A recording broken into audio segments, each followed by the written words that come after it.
সংক্ষিপ্ত আলোচনা আপনাদের সামনে আমি করব ইনশাআল্লাহ। আমি যেখানে আলোচনা করি আলোচনার পূর্বে কিছুক্ষণ আল্লাহ তাআলা জিকির করি, তারপর জিকিরের মাধ্যমে জিকিরের মনোযোগতা আমরা কি করবো কিছুক্ষণ আল্লাহ পাকের জিকির করি।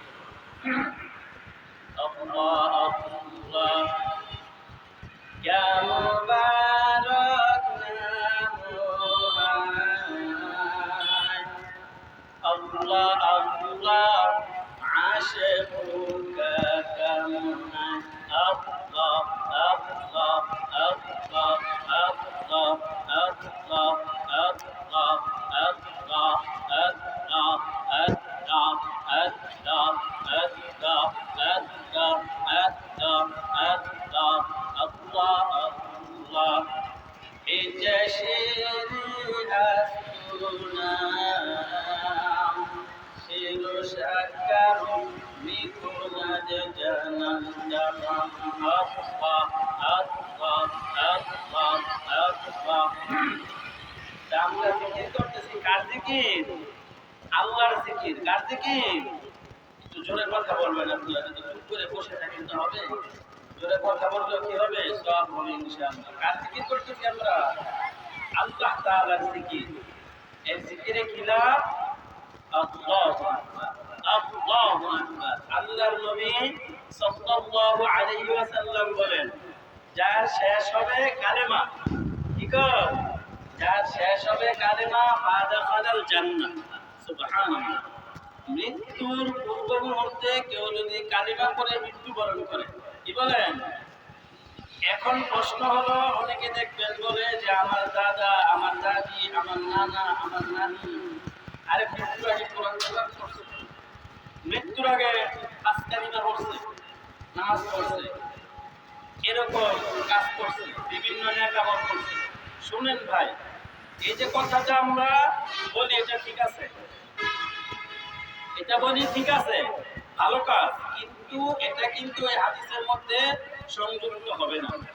আল্লাহর নবী সাল্লাল্লাহু আলাইহি ওয়াসাল্লাম যে হাদিস বলেন, অর্থাৎ আমার সর্বশেষ নিঃশ্বাস যখন বের হবে, ওই নিঃশ্বাসে যদি আল্লাহর নাম বের হয়, আল্লাহ, অর্থাৎ আল্লাহ জীবন শেষ, লা ইলাহা ইল্লাল্লাহ মুহাম্মাদুর রাসূলুল্লাহ শেষ। সর্বশেষ নিঃশ্বাসে যদি আল্লাহর নাম বের হয় তবে এই হাদিস আমার উপর প্রয়োগ হবে, অন্যথায় নয়। এই হাদিস হলো সর্বশেষ নিঃশ্বাস।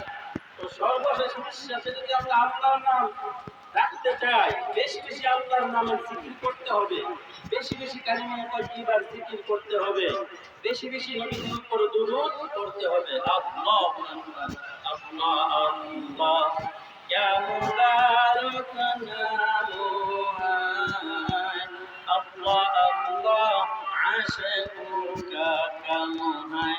আজকে আমরা আল্লাহর নামে জিকির করতে পাগল না, অথচ আমরা ফ্রি ফায়ার খেলতে ঠিকই পাগল। একটা যুবকের সংক্ষিপ্ত ঘটনা শুনি। আল্লাহর নবী বলেন, এক যুবক রাস্তা দিয়ে যাচ্ছিলেন, হাতের মধ্যে তার মোবাইল, সে মোবাইল দুই হাতে নিয়ে ফ্রি ফায়ার খেলতে খেলতে খেলতে খেলতে রাস্তা দিয়ে যাচ্ছে।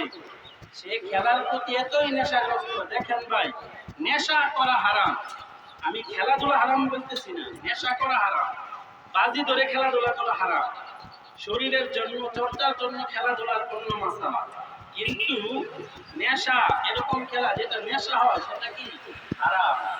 তো এই যুবক আপনার মোবাইল নিয়ে খেলতে খেলতে যাচ্ছে, হঠাৎ করে রাস্তার এক পাশ দিয়ে গাড়ি এসে তাকে একটা বাড়ি মারলো, যুবকটা মোবাইল সহ পড়ে গেল, মৃত্যুবরণ করলো। আল্লাহু আকবার, আল্লাহু আকবার। কি আশ্চর্য ঘটনা দেখেন ভাই, ওই যুবকটার মৃত্যু হলো ফ্রি ফায়ার খেলতে খেলতে। আজকে যদি যুবকটার মৃত্যু হতো আল্লাহ আল্লাহ জিকির করতে করতে, নামাজ পড়তে পড়তে, কোরআন পড়তে পড়তে, অথবা মাদ্রাসার মধ্যে কোরআন শিখতে শিখতে, এরকম ভাবে দ্বীনের কথা শুনতে শুনতে, অথবা বলতে বলতে, তো আল্লাহর নবী বলেন তার স্থান কি হতো? জান্নাত হতো। এজন্য আমরা আল্লাহ তাআলার জিকির এত বেশি করব যেন মৃত্যুর সময় সর্বশেষ নিঃশ্বাসে আমাদের জবানে কার নাম আসে? আল্লাহর নাম আসে। আল্লাহু আকবার, আল্লাহু আকবার, আল্লাহ আল্লাহ ইয়া মুবারাক নামুহায় আশাকুকা কামু হয়। আল্লাহ আল্লাহ এই জিকিরটা কত বরকতময় জিকির, এই নামটা কত বরকতময় নাম। আল্লাহ আল্লাহ জিকির করা আল্লাহ তাআলার আশিকদের কাম, আল্লাহ তাআলার বন্ধুদের কাম, আল্লাহ তাআলার প্রিয় বান্দাদের কাম, খাঁটি মুসলমানদের কাম। আল্লাহু আকবার, আল্লাহু আকবার।